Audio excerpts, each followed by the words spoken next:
We provide you the platform to turn your dreams into reality. Give wings to your aspirations with KR Mangalam University. और देखिए, रूस पर Ukraine के हमलों के बाद पुतिन की सेना बड़ा पलटवार कर रही है। इस जंग के और भी ज्यादा गंभीर होने का खतरा मंडरा रहा है। CIA के पूर्व एनालिस्ट ने दावा किया है कि यूक्रेन के ऑपरेशन स्पाइडर वेब में CIA भी शामिल था। अब आशंका बढ़ गई है कि पुतिन यूक्रेन के खिलाफ ताकतवर और औरस्ट्रिक मिसाइलों का इस्तेमाल कर सकते हैं। आखिर कैसे, देखिए। Внимание! Выстрел!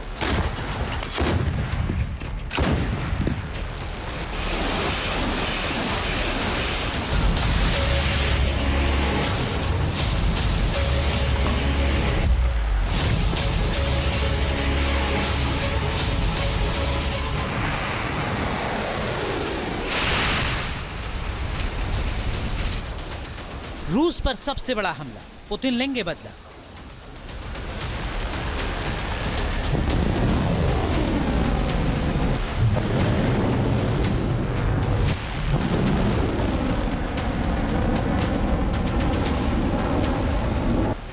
यूक्रेनी ड्रोन्स ने तबाही मचाई, क्या मिसाइलों से जवाब देंगे पुतिन?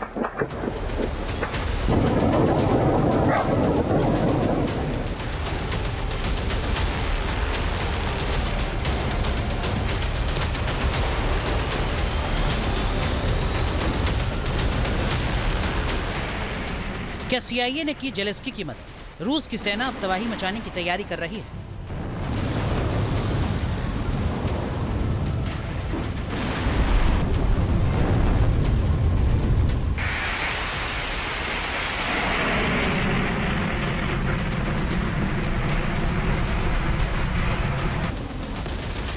यूक्रेन ने रूस पर ड्रोन से सबसे बड़ा हमला किया। रूस के एयरबेस पर खड़े 40 से ज्यादा फाइटर जेट्स को तबाह कर दिया। यूक्रेन के इस हमले के बाद से ही पुतिन गुस्से में है और यूक्रेन के साथ ही नाटो से भी बदला लेने की तैयारी कर रहे हैं। यूक्रेन का यह हमला 39 महीने से ज्यादा वक्त से चल रही इस जंग में पुतिन के लिए सबसे बड़ा झटका है। रूस की सेना ने सपने में भी नहीं सोचा था कि वॉर फ्रंट से दूर उसके सबसे सुरक्षित एयरबेस को टारगेट किया जाएगा।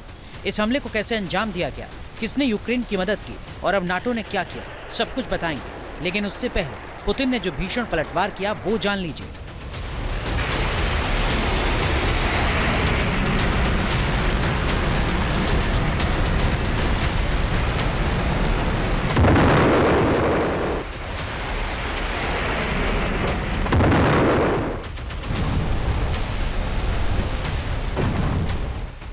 रूस के अंदर हमला होने से पुतिन की सेना दुश्मनों पर टूट पड़ी।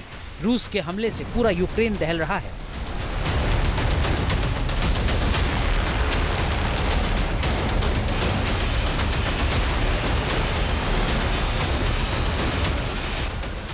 रूस के 80 शाहिद ड्रोन्स समेत 120 से ज्यादा ड्रोन्स ने यूक्रेन पर हमला किया।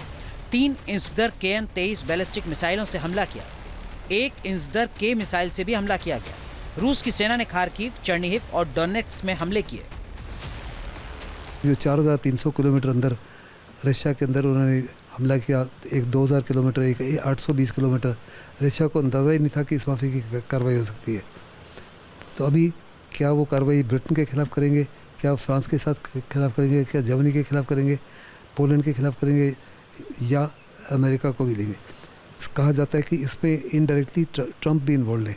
एक तरफ तो प्रेसिडेंट ट्रंप जो है दोस्ताना रिश्ते बढ़ाने की कोशिश कर रहे थे, लेकिन साथ में 1 महीना पहले जब यूक्रेन के रेयर अर्थ की एग्रीमेंट हुई, उस समय 1 महीना पहले जेलेंस्की ने वाइट हाउस में उनको इसका जिक्र किया और कहा जा रहा है कि ट्रंप ने इसकी क्लियरेंस दी।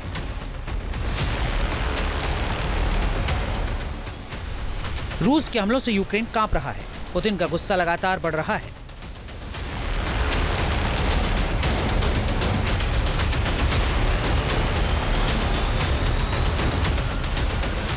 हमले विकराल हो रहे हैं। पुतिन हर उस शख्स को सजा देने के मूड में है जो यूक्रेन के ऑपरेशन स्पाइडर वेब में शामिल था। आगे बढ़ने से पहले ये जान लीजिए कि यूक्रेन ने ऑपरेशन स्पाइडर वेब को कैसे अंजाम दिया।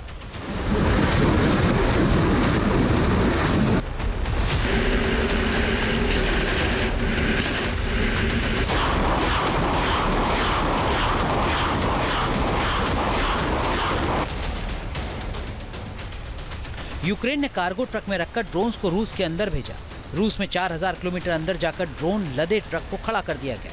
फिर एक एक करके 117 ड्रोन्स कंटेनर ट्रक से बाहर निकले और रूस के एयरबेस पर खड़े फाइटर जेट्स को पिन पॉइंट हमले किए गए। इन हमलों में रूस के Tu-94 और Tu-22M3 बॉम्बर जेट तबाह हुए।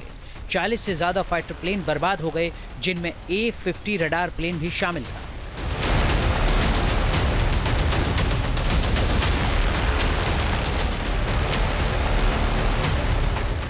रूस पर हमले के बाद विल्नियस समिट में जेलेंस्की का बयान भी सामने आया। जेलेंस्की ने रूस को सीधे चेतावनी दी कि नाटो के हथियारों का मुकाबला रूस कभी नहीं कर पाएगा।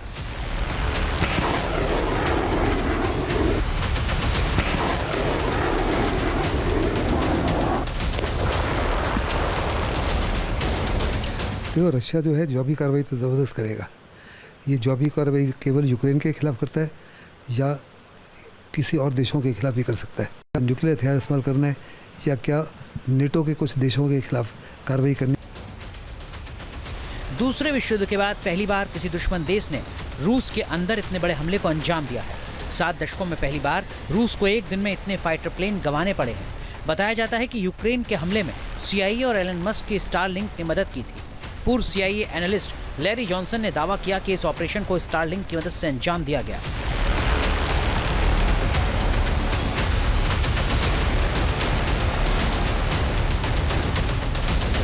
अमेरिकी एनालिस्ट के इस बयान के बाद जंग नाटो वर्सेस रूस होने की आशंका और गहरा गई है। विल्नियस समिट में शामिल हुए नाटो देशों ने पुतिन को और ज्यादा गुस्सा दिला दिया है। इस समिट से कहा गया कि यूक्रेन नाटो का सदस्य बनने की तरफ बढ़ रहा है। इस जंग की शुरुआत से ही यूक्रेन को नाटो सदस्य बनाने की चर्चा चल रही है।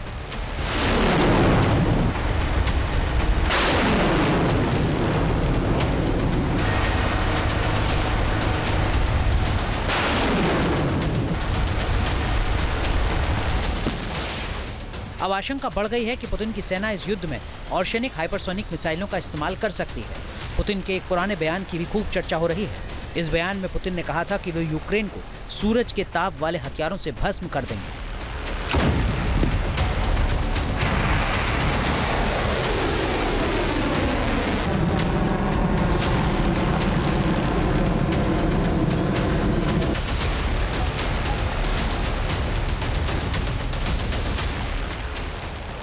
रूस की ऑर्शेनिक मिसाइल को काल का दूसरा नाम कहा जाता है। इस मिसाइल में लगा वॉरहेड सूरज के तापमान जैसी गर्मी पैदा करता है, जिससे पूरा यूक्रेन भस्म हो सकता है।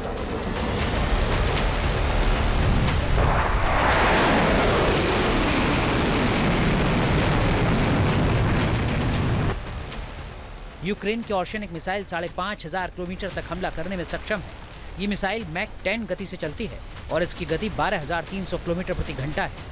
ऑर्शेनिक मिसाइल परमाणु हमला करने में सक्षम है। ऑर्शेनिक वॉरहेड्स टारगेट पर गिरते वक्त 4000 डिग्री सेल्सियस की ऊर्जा पैदा करते हैं। इतनी भीषण ऊर्जा से सब कुछ राख के ढेर में तब्दील हो जाता है।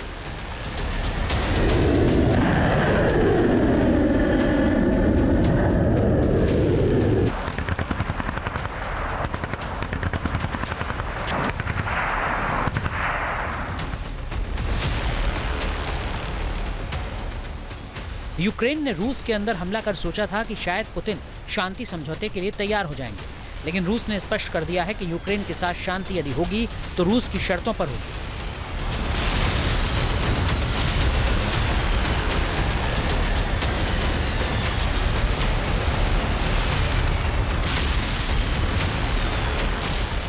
इस्तांबुल में शांति वार्ता बेनतीजा रही है और अब इस बात की आशंका बढ़ गई है कि रूस जल्द बदला लेगा।